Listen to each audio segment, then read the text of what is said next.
We begin today in Washington, where there's a glimmer of hope as the House enters its fourth day of voting in the battle for Speaker of the House. Frustrations are running high and House operations remain at a standstill as lawmakers prepare to close out the week with no clear candidate. Republican leader Kevin McCarthy is making history. After 11 rounds of votes over the last 3 days, he has fallen short of the 218 votes needed each time. This morning, lawmakers are preparing for the 12th round of voting, something that has not happened in 163 years. Despite this, McCarthy remains confident.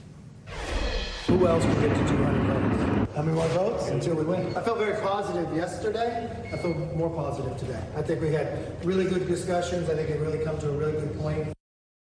NBC News congressional correspondent Julie Sirkin joins us now with the very latest. So, Julie, as we mentioned, there was a little bit of progress in negotiations, but could this still drag into a second week? I mean, what do we expect today? Yeah, Joe, it's Groundhog Day again and again and again this week. We've been hearing for days now that progress has been made, but last night it seems like things are finally maybe starting to shake loose. If the math doesn't add up, you're not alone. I don't think it's enough to get Kevin McCarthy to 218, but all day yesterday, his allies were running from meeting to meeting. We were chasing them up and down the stairs, trying to peel off some of those who were in the opposition camp. They're not going to get all of them in one go, but this is kind of the phase one, as one source described it to me. I want you to take a listen to some of the back and forth we heard all day yesterday from his allies and opponents. If it takes until tomorrow, it takes tomorrow. It takes till the 4th of July, it takes till the 4th of July. But at the end of the day, Kevin will get his speech. We need to get to a point where we start evaluating what life after Kevin McCarthy looks like. First time in 100 years that there is no Congress. Because of ambition or power grabs, dysfunction. It's embarrassing, it's dysfunctional, it's dangerous, it's stupid. Those are the words that Republicans have used. Look, the longer this goes, the harder it gets for Kevin McCarthy to actually get that speakership gavel, because people's patience are growing thin, right? They have the weekend they're up against today, the January 6th anniversary, so lawmakers are focused on other things. So they really need to get this wrapped up, but it's not clear and it's not likely they're going to do that today. I mean, McCarthy is making history, and not in a good way, with the number of failed House Speaker votes that have taken place. How could this impact his ability to lead if he does get the gavel? Is this a precursor of what the next 2 years could look like, with the hard right group within the Republican Party making it difficult for the majority to govern?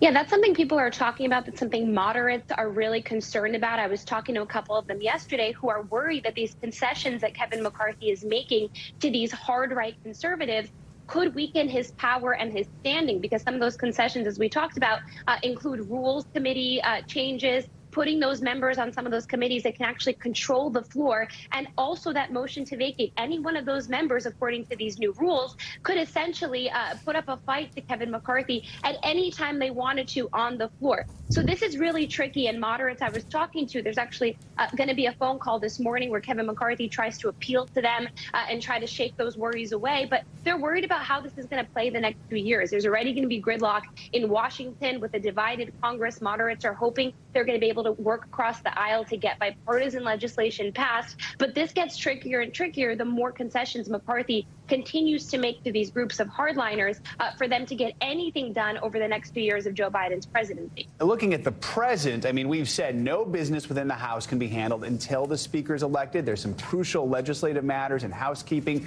that are going to remain at a standstill if this battle drags on. So what's not getting done and what's at risk here?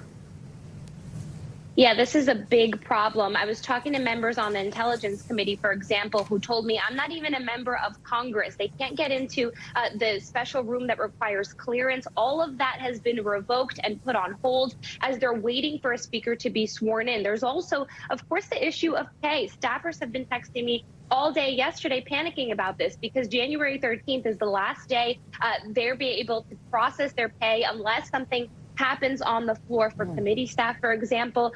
For other staffers, it's not clear even later into the month when they can get paid. So this is a problem on all fronts. And of course, the Americans People Business Constituent Services cannot get done. The House Rules Committee ruled that yesterday. So this is really an issue that's affecting all Americans as they're watching this drama play out on the House floor. This is drama bringing it back home into their real lives as they can't get any answers from their elected representatives. Yeah, the ripple effects here, it's about more than just one position. Julie, thank you so much. Appreciate it. Now let's get to some encouraging news this morning for Buffalo Bills defensive player Damar Hamlin. The 24-year-old is still in the ICU at a Cincinnati hospital after suffering cardiac arrest during Monday's game against the Bengals. But doctors treating Hamlin say he is making, quote, remarkable progress, adding that he is alert and communicating by writing, even asking about the result of the game. When he asked, did we win? The answer is yes. Demar, you won. You've won the game of life. It's not only that the lights are on, we know that he's home, and that it appears that all the cylinders are firing within his brain. The NFL officially announced the cancellation of the Bills-Bengals game that was suspended after Hamlin's collapse on the field. NBC News correspondent Maggie Vespa has the latest from Cincinnati. Hey guys, good morning. Yes, so many, as you know, here in Cincinnati, frankly, also in Buffalo and frankly across the country, breathing a massive collective sigh of relief after such a grueling week with so much uncertainty. Incredible news out of this hospital that Buffalo Bills safety Damar Hamlin again is awake. He's responsive. He's communicating with family and friends, holding their hands. And one of his first questions, the doctors said, was who won the game, meaning who won Monday's game. He wanted to know if the Bills pulled out a win. So just incredible news. The doctors also so encouraged by this, saying he seems completely neurologically intact. And this comes, of course, more than 72 hours. It came more than 72 hours after Hamlin on Monday's game, during that game against the Cincinnati Bengals, suffered a cardiac arrest on the field and then just collapsed. So days later, now doctors say he still has a long road ahead. He is still in critical condition. He's still on a breathing machine, meaning he can't talk. He's communicating and asking those questions with a pen and paper. Still, those doctors, again, just so encouraged by what they're seeing. Also new overnight, the NFL announcing a decision that a lot of people were also waiting for, now saying they will not reschedule the game between the Bills and the Bengals. Telling reporters in part they made that decision because no one specific team would qualify for the playoffs or be disqualified from the playoffs based on the outcome of that game. That being said, teams are meeting today. NFL execs are meeting more about this, so we expect more about that decision and what it could mean for certain playoff scenarios once that gets underway. But again, obviously the big announcement from the hospital inspiring so many, including the Buffalo Bills, who yesterday their quarterback Josh Allen said they are now ready to play on Sunday against the Patriots, saying in light of this incredible news, they want to play for 3, which is, of course, Hamlin's number. So again, the update so many were waiting for. Guys, I'll send it back to you. All right, such great news. Maggie, thank you so much. For more on Hamlin's recovery, let's bring in NBC News medical contributor, Dr. Kavita Patel. Dr. Patel, great to have you, and great to have you on some good news. So we heard from 2 of those doctors there during that press conference yesterday. We played some of that sound. They're treating Hamlin while he's in the ICU there, who just said, you know, the lights are on and he's home. What's standing out to you about his progress so far? Is this something you would expect to see, you know, just 3 days after someone goes through cardiac arrest? Is he making good, quick progress? What would you say? Savannah, Joe, it's the best you could have hoped for. I mean, following a cardiac arrest from trauma, we still don't know the exact cause. We have our likelihood, but this can be a really rough road to recovery, depending on oxygen flow to the brain, the impact to other organs, and in general, a young, healthy person like Demar has a great prognosis, but everybody was cautious after watching what unfolded that night. So just the fact that he was neurologically not just intact, but incredibly responsive, that little clip of him going back and forth on pen and paper, asking a very high order question, did we win? He had memory intact. He had a lot of the things that we look for as we're continually testing people who had experienced such a cardiac arrest. Absolutely. Doctors say even though he remains in critical condition, it does appear the words that they used yesterday were neurologically intact. Can you explain what doctors are looking at as they evaluate him? You know, we heard he was able to communicate writing. Are there any red flags to be on the lookout for, or, you know, good signs of progress? Yeah, the good news here is that you've got not only the best level 1 trauma team, but this is probably one of the most experienced critical care teams and neurologists, cardiologists, all of the above. But there is a standard approach to what we do in patients as we're trying to assess their neurological function. Standard tests like understanding their responses to pain, looking at brain imaging and understanding whether their brain is kind of lighting up in the places that it should be in somebody who is neurologically intact. And then just the simple things, Savannah, that, you know, even being able to the act of being able to pick up a pen, holding an object, being able to respond to stimuli things that are happening in certain areas, left, right, front, back. All of those things are part of a comprehensive test that doctors are doing, not just on a daily basis, but on a frequent basis, sometimes on an hourly basis in the early parts of an ICU stay. You can expect that to continue with Demar, along with making sure, again, that all his other organs are working in order, drawing blood on a regular basis. And I think what you heard is the critical thing here, getting him off of that ventilator, that tube that's in his mouth, down into his lungs to help him to breathe. They will be doing that, hopefully over the next several days, maybe sooner, by continuing to bring down the sedation that allows for his body to not fight that ventilator. That's a good sign. That means that maybe in his future, near future, that tube will come out and he'll be able to slowly talk. That'll also be another sign of progress. Yeah, so let's talk about exactly what you're mentioning, kind of what happens next. So obviously the tube coming out, him being able to communicate verbally rather than just written. What do you think needs to be seen by doctors in order for him to actually get out of the ICU, eventually out of the hospital? Yeah, it's a great question. Sometimes we need to keep people in the intensive care unit, not because they are still critically ill. Of course, Demar now is still considered critically ill, but over the next several days, he could improve with that tube coming out and with less and less support needed as his normal kind of function resumes. That is the best outcome we can hope for. Do not take it as a bad sign. If he's still in the ICU in several days, that's really so he can have that intensive monitoring. That's not a sign that things are not improving. But I would expect, and sometimes we keep people in the ICU for days and days, even after that tube is out and things have improved. But certainly a huge milestone will be to come out of an intensive care unit into what we call a regular hospital ward, and then, of course, discharged from the hospital. All of that looks promising in Demar. Dr. Patel, thank you so much. Again, so good to have you on some good news here. We appreciate it. See you soon. Now to disturbing new details about the suspect accused of murdering 4 University of Idaho students. Yeah, Bryan Kohberger made his first appearance in an Idaho courtroom yesterday after being extradited from Pennsylvania, where he was first taken into custody last week. NBC News correspondent Gadi Schwartz has more on how investigators were able to link him to the killings.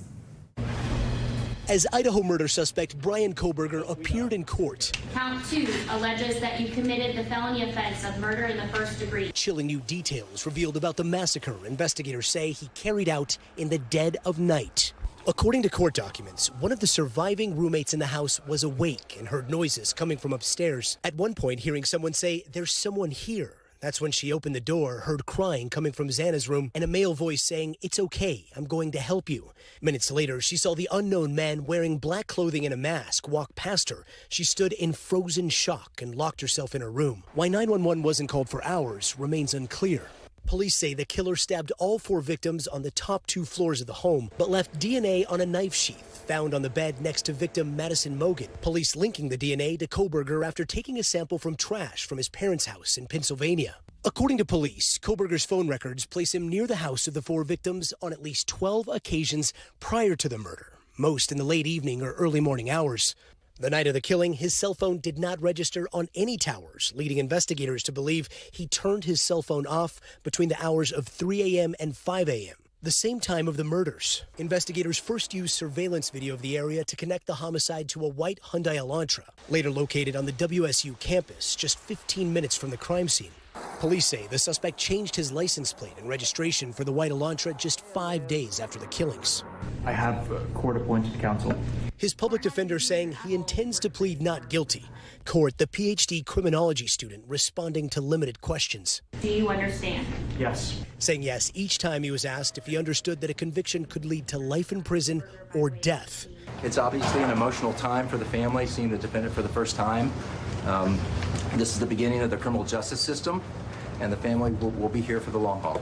Kohberger expected to be back in court next Thursday as victims' families pray for justice. Our thanks to Gadi Schwartz for that report. For more on the case, let's bring in former FBI Special Agent Dr. Brianna Fox. Dr. Fox, good morning. So Kohberger's court appearance, it prompted the release of those documents that had been sealed. They chronicled what led to his arrest. Some of that includes DNA found on a knife sheath, even though the murder weapon itself has not been found. I mean, what stood out to you in these documents? Well, first, thanks for having me on. There's a lot in these documents that's notable. The first is that they used what appears to be genetic genealogy to trace the DNA found on that knife sheath back to the father of Bryan Kohberger. This is important because it shows that there is a very small probability that anybody else could have potentially had their DNA on that sheath. It really was very likely that it came from Bryan Kohberger. As the case moves forward without a murder weapon, how might prosecutors try and prove their case against the judge here based on what you see laid out in the affidavit? Well, let's say that the defendant alleges that he had just left his knife sheath there. It was completely innocent. There's so much more evidence that's in there that he was going to have to go up against. Why his cell phone was turned off in these strange hours. Why his vehicle was seen coming and going in the area of the murders. Why he was there or in that area 12 separate times before the murders occurred. Why he changed his license plate. There's so much he's going to have to convince a jury was just happenstance in order to convince them that he was not responsible. Let's talk a little more about some of this. Police say they have video of Kohberger's Hyundai Elantra near the crime scene when the murders took place nearly 2 months ago. The affidavit also lays out evidence about his cell phone, that it was near the crime scene, though investigators suspect he did turn it off, as you mentioned, before the killings. I mean, how important a role is all of this going to play in the investigation? It's all critical, and it really helps to show that even if you remove one or two of these pieces, that they could be explained away, there's still this mountain of evidence that remains and has to be essentially excused away too. So while I do believe every defendant deserves a presumption of innocence, he certainly has an uphill battle trying to explain away all of these things and saying they're all coincidences and that somebody else didn't have all of that happen and still was the offender. All right, Dr. Brianna Fox, thanks so much for joining us this morning. We appreciate it. Let's turn to weather now. In the aftermath of that bomb cyclone which hit the West Coast this week, leaving a trail of destruction and multiple injuries. Tens of thousands of homes and businesses in California were left without power. And the state may be getting a break from the wet, windy weather today, but not for long. Meteorologist Angie Lassman joins us now with more. Angie, good morning. Good morning, guys. We're seeing just a couple of light showers that have worked through so far this morning in places like San Francisco, which, by the way, has had its wettest 10-day period on record. This breaks a record from the 1800s. So it tells you just how significant these past couple of days have been. We'll still see more of these heavy rain events working through over the next coming days. But right now, a little bit of a break, just some light rain in that area. But there is a parade of more storms headed to the California coast. Here's the first one that we're going to watch. This is late tonight into tomorrow, where we'll see it impact folks in Northern California and up into portions of Washington. We'll see some heavy snow as well as we get into parts of the Rockies. The secondary storm that we're going to watch in this parade is going to be a whole lot of rain and snow for Sunday. That'll start to move closer to the coast here as we get into the end half of the weekend. And then as we get into Monday and Tuesday, this is the one that we'll really have to keep a close eye on for significant flooding. We likely will see that occurring up and down the California coast here as we go through early next week. So here's the rundown of our weekend rainfall. This is what we're expecting, anywhere from 3 to 5 inches. And again, this is mostly going to be focused into Northern California, into portions of Oregon, where we see those highest totals. We've already seen plenty of rainfall, so we know the soil is saturated. We know that we've already had the flooding concerns, and we'll also deal with the gusty winds too. That'll be something that will accompany those storms too.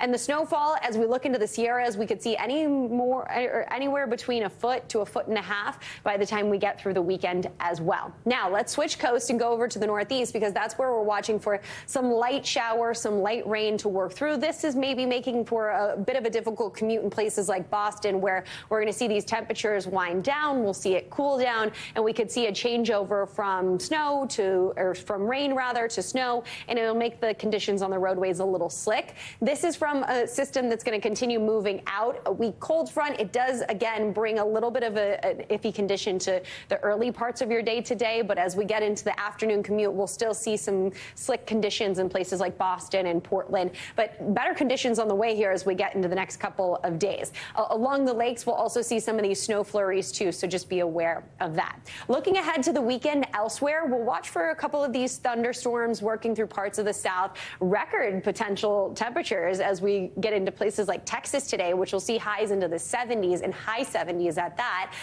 In the high plains, we'll see plenty of sunshine. Of course, in the west, we're going to watch for those couple of storms to move in.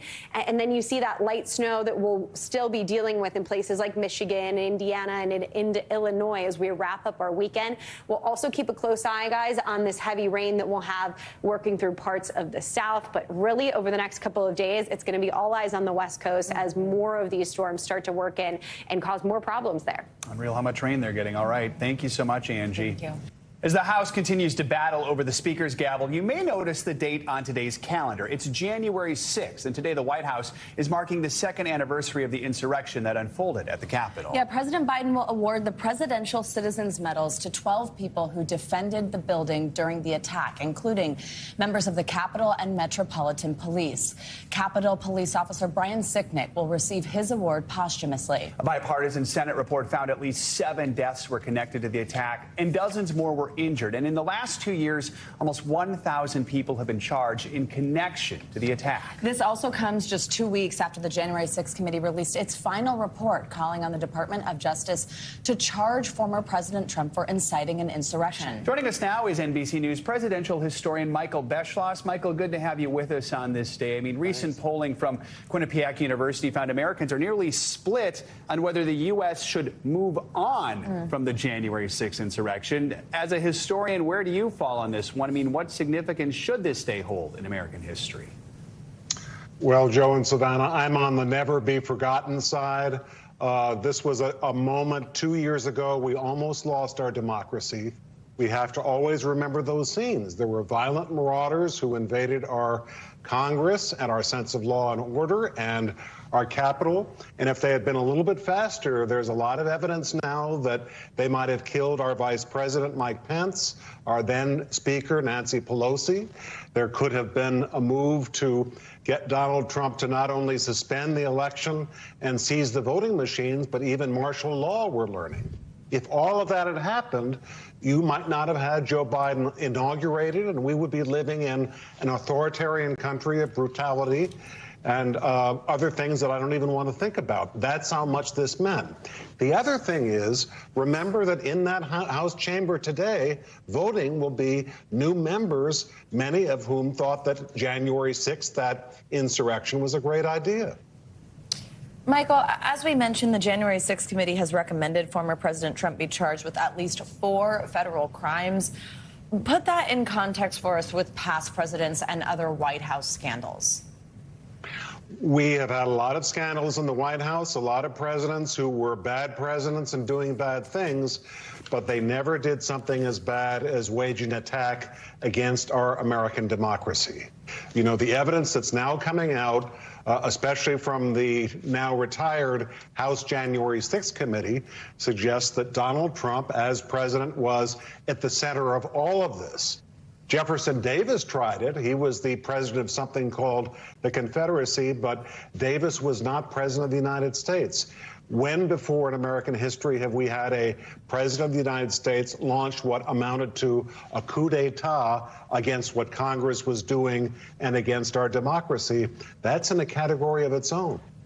Nearly all of the fallout from the insurrection has happened during President Biden's time in office, except for the first 2 weeks after the insurrection. I mean, how do you think he'll be remembered for his handling of the attack, trying to toe a line between not being too political about it, but trying to get the nation back on track?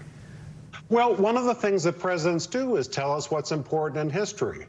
You know, what if we had, for instance, in contrast to this, a president during the last 80 years who said that, you know, the attack on Pearl Harbor wasn't that important. FDR should not have taken us into war. In contrast to that, President Biden is saying we should see this as a triumph for democracy. We overcame January 6th. 2021. We're still a functioning political system, but it was really close, and we've always got to be vigilant. All right, Michael Beschloss, it's always good to have your perspective on days like this. Thanks so much for joining us. And our very own Hallie Jackson will be taking a look back at the insurrection today in our January 6th report special. That's tonight at 9 p.m. Eastern, right here on NBC News Now. Thanks for watching our YouTube channel. Follow today's top stories and breaking news by downloading the NBC News app.